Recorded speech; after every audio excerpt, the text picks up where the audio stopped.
Tengok tu, tengok.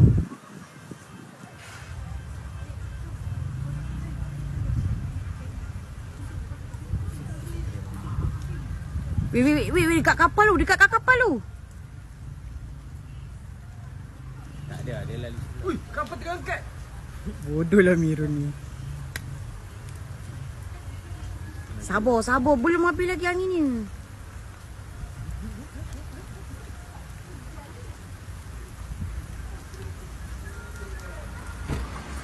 Ya. Tu Cik Ena tengah selamatkan barang.